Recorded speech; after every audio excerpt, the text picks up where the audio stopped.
Hi there, I'm Dr. Eileen Kennedy Moore, also known as Dr. Friendtastic. I'm an author and clinical psychologist based in Princeton, New Jersey. Let's listen to today's question. Hi, my name is JJ and I'm 11 years old.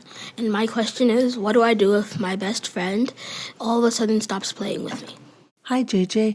Oh, I'm so sorry to hear that's happening to you. My guess is that you're feeling very hurt, angry, and also confused about why the person you think of as your best friend suddenly stopped playing with you.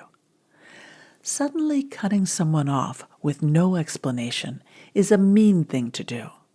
So remember what this feels like to be on the receiving end of a cutoff, and make sure you never do it to someone else. But let's focus on what you can do right now. We always want to start by trying to imagine the other person's point of view. We may not agree with their perspective, but to solve a friendship problem, we need to try to understand how the other person sees things. The most likely cause of a sudden cutoff is that your friend feels very hurt or angry.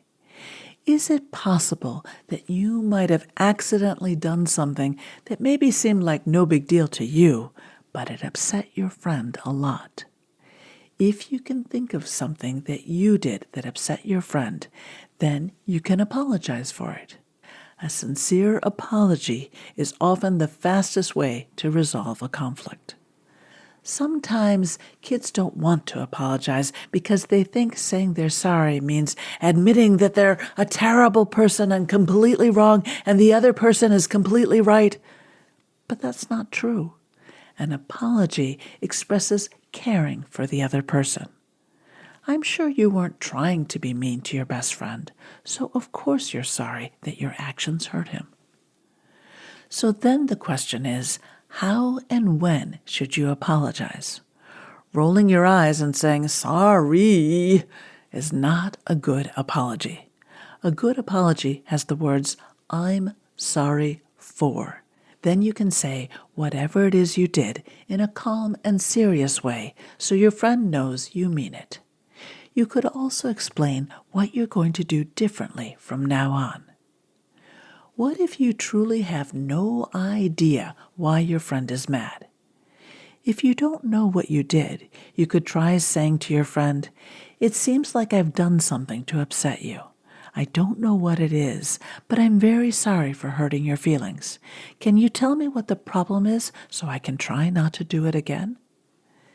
It's generally best to apologize at a time when it's just you and your friend and no one else. If other people are around to give their opinions, it can make the situation more complicated. Usually, the sooner you can apologize, the better. But if your friend seems too mad to listen, you could try waiting one day. What if your friend still won't listen? Then you might try sending a note. But wait, what about the fact that your friend did the whole cutoff thing? Isn't that worse than whatever it was you did? Shouldn't your friend be apologizing to you? It's possible that if you apologize first, then your friend will apologize back to you. But that might not happen. So you need to ask yourself some questions. Is it worth it to you to try to repair this friendship even if the other kid never apologizes for what he did wrong? Can you forgive your friend for responding badly when he's upset? Can you accept that your friend doesn't seem to know much right now about how to handle friendship rough spots? If it was a good friendship before, it's probably worth trying to fix it now. Your friend won't respond well if you insist, your turn, you need to apologize to me now. That could make it seem like you didn't mean your apology and you just said it to get your friend to apologize. You don't have to insist on getting an apology back, but it would probably be a good idea to ask for what you want moving forward. This could strengthen your friendship and prevent this kind of misunderstanding. You could say, from now on, if you get upset with me, could you please talk to me about it instead of just not playing with me? No guarantees, but asking for what you want makes it more likely you'll get it. What if your friend won't accept your apology and still wants nothing to do with you?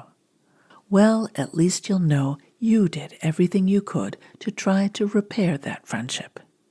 Maybe sometime in the future you'll both forget about this rough spot and you'll reconnect.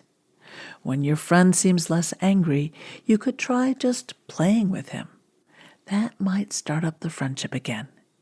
In the meantime, go hang out with some other kids who want to play with you. This has been Kids Ask Dr. Friendtastic. If you have a question about making and keeping friends that you'd like me to answer, go to drfriendtastic.com. That's drfriendtastic.com and click on the podcast tab to see how to submit your question. You can learn even more about friendship through my funny and practical books for kids, Growing Friendships, a kid's guide to making and keeping friends, and Growing Feelings, a kid's guide to dealing with emotions about friends and other kids. They're available through your library or wherever you buy books.